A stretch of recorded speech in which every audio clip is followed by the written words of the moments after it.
Sa puntong ito, makakausap natin si Attorney Cornelio Samaniego III, ang legal counsel ni Sara Diskaya. Magandang tanghali po sa inyo, Attorney. Salamat po sa oras.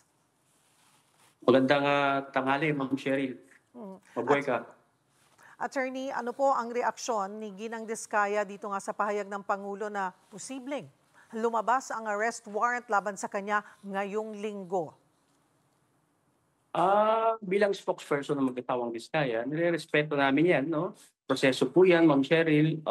Pero ito lang po masasabi namin, hindi po nagtatago ang kliyente namin, lalo na si Ma'am Sara Diskaya, no?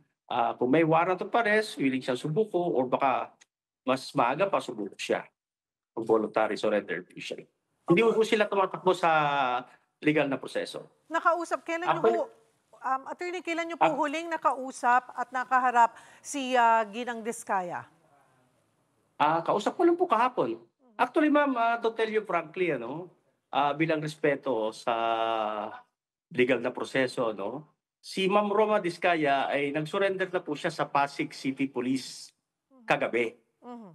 At bilang pagpapatunay na wala siyang tatakbuhan sa mga kasong yung kinakaharap nila, sinurrender po rin niya ang kanyang Philippine passport sa PNP Pasig City. Kagabi lang po ito ginawa? Opo. Kaya dyan po natin malalaman talaga na sila'y handang harapin ang legal na proseso. Kung ano man ang pwede nilang haraping legal, ma'am. So kagabi po, nag-decide na po siya, tinawagan po niya ako na siya'y magsusurrender kahit wala pang warrant of arrest. At ang ginawa po niya, nag-surrender po siya sa Chief of Police ng Pasig City kay Colonel Hendrix Mangaldan. And then doon din po ay ibinigay po niya ng pusang loob yung kanyang Philippine passport para nagpapatunay daw po na siya ay walang balak lumabas sa Pilipinas. Sa ngayon po, Attorney Samaniego, ay under surveillance ang inyong kliyente at nag-mobilize pa ng intelligence at tracker team para nga daw po mahanap siya. Is this the first time you're hearing this? At ano ho ang reaksyon ninyo maging ng mag-asawang Diskaya about this? Kailangan pa nga ho ba ito? Sa tingin ko po, hindi po na kailangan na Ma'am Cheryl, with due respect to our President, BBM, at sa mga kapulisan.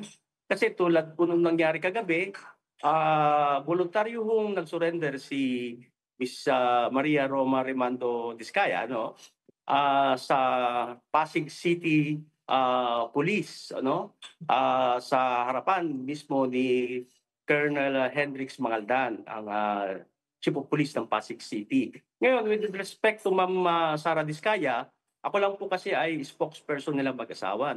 When it comes to legal aspect, meron po siyang sariling abogado, nire-represent po siya ng ibang law firm.